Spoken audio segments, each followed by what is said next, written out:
Dear students, today I will teach you lesson 2 Kabuliwala class 9th. Lesson 2 Kabuliwala part 1st. My 5-year-old daughter Minnie cannot live without chattering. मेरी 5 वर्षीय लड़की mini बिना बोले रह ही नहीं सकती. I really believe that in all her life she was not wasted a minute in silence. और वास्तव में मुझे विश्वास है कि अपना सारा जीवन वह 1 मिनट शांत रहकर भी बर्बाद नहीं किया. कहने का मतलब कि 1 मिनट भी वो शांत नहीं रही. Her mother is often vexed at this and would stop her prattle. उसकी माँ इस बात से परेशान रहती है और उसे बकवास करने से मना करती है. बट आई वुड नॉट, लेकिन मैं कभी उसको मना नहीं किया. कहने का मतलब हुआ कि उसकी बकवास से उसकी माँ तो परेशान रहती थी और उसे बकवास करने से मना करती थी, लेकिन मैंने कभी मना नहीं किया. To see Mini quite is unnatural. और मिनी को शांत देखना बिल्कुल अप्राकृतिक महसूस होता था. And I can not bear it long. और इसे मैं लंबे समय तक सहन भी नहीं कर सकता था. So my own talk with her is always lively. इसीलिए मिनी के साथ मेरी बातचीत हमेशा सजीव रहती है. कहने का मतलब हुआ कि अगर मिनी बहुत देर तक चुप रहे तो यह जो है मेरे लिए बिल्कुल ही असहनीय होता है, अप्राकृतिक होता है और मैं इसे काफ़ी देर तक सहन नहीं कर सकता हूँ. और इसीलिए मिनी के साथ जो मेरी बातचीत होती है वह बिल्कुल सजीव होती है. ऐसा जो है राइटर का कहना है, रविन्द्रनाथ टैगोर जी का. One morning for instance when I was in the midst of the 17th chapter of my new novel. और एक उदाहरण के लिए एक सुबह की बात है जब मैं अपने उपन्यास के 17वें अध्याय पर था, 17वें अध्याय के बीच में था, तो my little Mini stole into the room. तो मेरी छोटी मिनी चुपचाप कमरे में आ गई. And putting her hand into mine. और अपना हाथ मेरे हाथ में रखते हुए सेड, उसने कहा, फादर, पिताजी, Ramdayal the door keeper call A crow. पिताजी, रामदयाल जो डोर कीपर है, चौकीदार है, वह कौवे को क्रो कहता है. He does not know anything does he. और वह कुछ नहीं जानता ना. I could explain to her the different of language in this world. She was embarked on the full tide of another subject. और मैं उसको इस संसार में भाषाओं का अंतर समझाता कि इसके पहले वह दूसरे सब्जेक्ट पर चली जाती, मतलब जल्दी से दूसरे विषय में बात करना शुरू कर देती. कहने का मतलब हुआ कि राइटर ने बताया कि मैं इस संसार के लैंग्वेज या भाषाओं के बारे में उसको समझा सकता था या समझाता, लेकिन इसके पहले वो तुरंत दूसरे सब्जेक्ट पे चली जाती थी. What do you think father. पिताजी, आप क्या सोचते हैं. भोला कहता है, there is an elephant in the clouds. कि आप बादलों में एक हाथी है. Blowing water out of his trunk. और अपने ट्रंक से, मतलब अपने सूंड से पानी फूंकता है. And that is why it rains. और इसीलिए वर्षा होती है. And then darting off new while I sat still making ready some reply to his last thing. और उसके अंतिम बात के लिए मैं उत्तर खोजने का प्रयास करता बैठा रहता था और तब तक वह नई क्वेश्चन या नई बात पूछ लेती थी. Father, what relation is mother to you. पिताजी, माँ के साथ आपका क्या संबंध है. My dear little sister in law, I murmur involuntarily to myself. और मैं जो है अनिच्छा से, मतलब बेमन से धीरे से बड़बड़ाते हुए कहा कि my dear little sister in law, but with a grave face contrive to answer, और मैंने उत्तर देने के लिए या उत्तर तलाशने के लिए अपना चेहरा गंभीर किया। ग्रेव का मतलब गंभीर। Go and play with Bhola mini, I am busy. और फिर मैंने कहा कि मिनी तुम भोला के साथ जाकर खेलो, मैं बिजी हूँ। The window of my room overlook the road, और जो मेरे कमरे की खिड़की है, विंडो है, उससे बाहर की सड़क दिखाई देती है। The child had seated herself at my feet, और वह बच्ची मेरे पैरों के पास बैठ गई, नियर माई टेबल, मेरे मेज के पास, and was playing softly drumming on her knees, और अपने घुटने पर धीरे धीरे ढोल टाइप की बजाने लगी। I was hard at work on my 17 chapter, और मैं अपने 17वें अध्याय पर बहुत ही हार्ड वर्क कर रहा था। कहने का मतलब कि 17वें चैप्टर का जो मैं नावल लिख रहा था, उसके 17वें चैप्टर पे मैं कठिन परिश्रम कर रहा था। Where Pratap Singh the hero, जहाँ पर प्रताप सिंह जो कि हीरो था, had just caught Kanchanlata the heroine in his arm, और जो हीरोइन कंचन लता थी उसको तुरंत ही अपने बाहों में पकड़ा था। And was about to escape with there by the 3rd story window, और वह 3 मंजिला विंडो से उसको लेकर भागने ही वाला था। ऑफ द कासल, उस महल के। कहने का मतलब कि वह जो महल था उसकी 3री मंजिल पे जो खिड़की थी, उससे उस हीरोइन को लेकर वह निकलने ही वाला था। When all of a sudden mini left her play, लेकिन तभी अचानक मिनी ने अपना खेलना बंद कर दिया। I ran to the window crying, और विंडो की तरफ चिल्लाती हुई दौड़ी। ए काबुली वाला, ए काबुली वाला, काबुली वाला, काबुली वाला चिल्लाती हुई दौड़ी।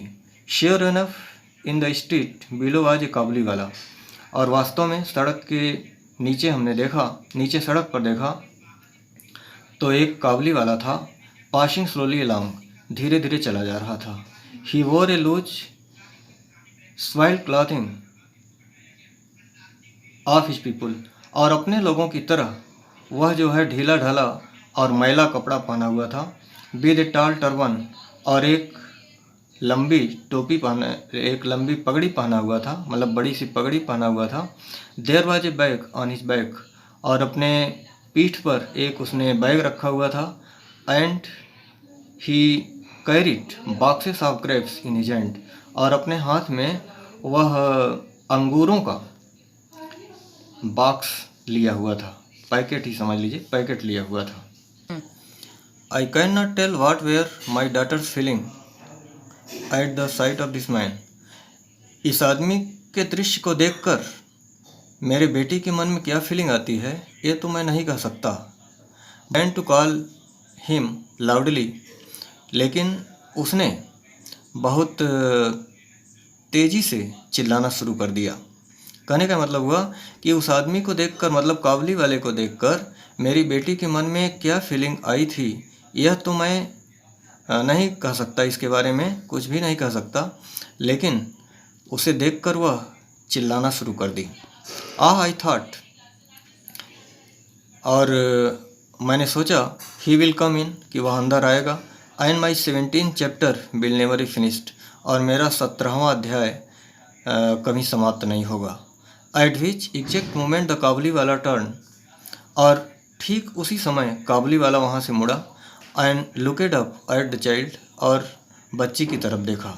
When she saw this overcome my by terror, she fled to her mother's protection, और जब लड़की ने उसको देखा तो वह भयभीत हो गई और रक्षा के लिए अपनी माँ के पास भागी। एंड डिसअपीयर्ड, और वहाँ से गायब हो गई। She had a blind belief, और उस लड़की के दिमाग में एक अंधविश्वास था, दैट इनसाइड द बैग, कि उस बैग के अंदर, which the big man carried, जो बड़ा सा आदमी बैग लेके चलता है, उस बैग के अंदर there were perhaps 2 or 3 other children like herself, कि उसी की तरह 2 या 3 बच्चे और हैं। कहने का मतलब हुआ कि जो मेरी बेटी मिनी थी उसके अंदर एक डर समा गया था कि वह आदमी काबली वाला जो था वह जो अपने पीठ पर बैग लिया हुआ है उसमें उसी की तरह 2 या 3 बच्चे उसने रखा हुआ है। The peddler mean while entered my doorway, और वह जो फेरी वाला था उसी समय मेरे कमरे में प्रवेश किया and greeted me with a smiling face, और एक मुस्कुराते हुए चेहरे से मेरा अभिवादन किया।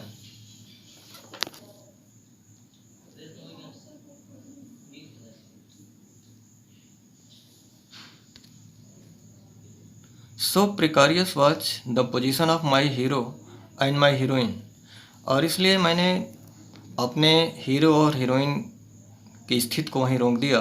That my first impulse was to stop and buy something, और यह मेरी प्रेरणा थी कि इसको वहीं रोक दिया जाए और कुछ खरीद लिया जाए। Since the man had been called, क्योंकि उस आदमी को अंदर बुलाया गया है। कहने का मतलब हुआ कि मेरे मन से प्रेरणा आई कि अब मेरा जो नावल मैं लिख रहा था उसको थोड़ी देर के लिए मैं रोक दूं और उस आदमी को जो अंदर बुलाया गया है फेरी वाले को, उससे मैं कुछ खरीदूं। I made some small purchases, मैंने कुछ छोटी खरीद उससे किया। And a conversation began about Abdul Rahman, और एक उससे बातचीत शुरू किया अब्दुल रहमान के बारे में, द रसियन के बारे में, द इंग्लैंड के बारे में या अंग्रेज़ों के बारे में, एंड द फ्रंटियर पॉलिसी, और जो सीमावर्ती नीति थी उसके बारे में मैंने कुछ बातचीत करना शुरू किया। As he was about to leave, और जब वो वहाँ से जाने ही वाला था, तो ही आस्क्ड, तो उसने कहा या उसने पूछा, and where is the little girl sir, sir वह छोटी लड़की कहाँ है। And I thinking that Mini must get rid of her false fear. Get rid of ये फ्रेज है, इसका ये मतलब होता है छुटकारा पाना। तो मैंने सोचा कि मिनी को अब अपने डर से छुटकारा पा लेना चाहिए। हैड हर ब्रॉट आउट, और मैंने उसको बाहर बुलाया। सी स्टूड बाई माई चेयर, वह मेरे चेयर के पास खड़ी हो गई। एंड लुकेड एट द काबुली वाला एंड हिज बैग, और काबुली वाला और उसके बैग की तरफ देखने लगी। He offered her nuts and raisins, और वह उसको कुछ अखरोट और कुछ किशमिश दिया। But she would not be tempted, लेकिन वह उसने लालच नहीं किया, मतलब लड़की ने लेने का प्रयास नहीं किया। एंड वल्ली clung the closer to me, और बल्कि वह मेरे नज़दीक आई और मुझे पकड़ ली। With all her doubt increased, और उसकी शंका और बढ़ गई। This was the first meeting, और यह पहली मुलाकात थी। One morning however not many days later, और एक सुबह की बात है, ज़्यादा दिन नहीं बीता था। As I was leaving the house, जब मैं घर छोड़ के जा रहा था, मतलब घर से बाहर जा रहा था, तो I was startled to find Mini seated on the bench near the door. तो मैं यह देखकर चौंक पड़ा कि मिनी जो है वह बेंच पर बैठी थी। लाफिंग एंड टॉकिंग, वह हंस रही थी और बात कर रही थी। विद द ग्रेट काबुली वाला एट हर फीट, और वह महान काबुली वाला उसके पैरों के पास बैठा हुआ था। In all her life it appeared my small daughter had never found so patient A listener save her father, और मेरी छोटी लड़की ऐसा लगता है कि मेरी छोटी लड़की को उसके पिता के अलावा इस तरह का कोई सुनने वाला नहीं मिला था, जैसा कि उसको बहुत ही शांति से और बहुत ही धैर्य से उसकी बात सुने। कहने का मतलब हुआ कि राइटर ने बताया कि उसके पिता के बाद यह काबुली वाला दूसरा व्यक्ति था जो कि उसकी बात को धैर्य से सुन रहा था। And already the corner of her little sari was stuffed with almond and rancing, the gift of her visitor, और वह उसने जो छोटी सी अपनी साड़ी पहनी हुई थी, मतलब बच्चे वाली, उसमें बादाम, किशमिश और अन्य जो उपहार थे जो उनके विजिटर ने दिया था, वह उसके साड़ी में भरे हुए थे। Why did you give her those? आपने उसे ये सब क्यों दिया? आई सेड, मैंने कहा, I am taking out an 8 anna bit, और मैंने 8 आने निकाला। I handed it to him, और मैंने इसे काबली वाले को दे दिया। कहने का मतलब हुआ कि राइटर ने बताया कि उसने काबली वाले को मना किया कि आपने ये सब सामान मिनी को क्यों दे दिया, लेकिन फिर उसने अपने जेब से 8 आने पैसे निकाले और उसे काबली वाले को दे दिया। The man accepted the money, आदमी ने पैसा स्वीकार किया, विदाउट डीमर, बिना किसी हिचकिचाहट से, and slipped it into his pocket, और उसे अपने जेब में डाल लिया।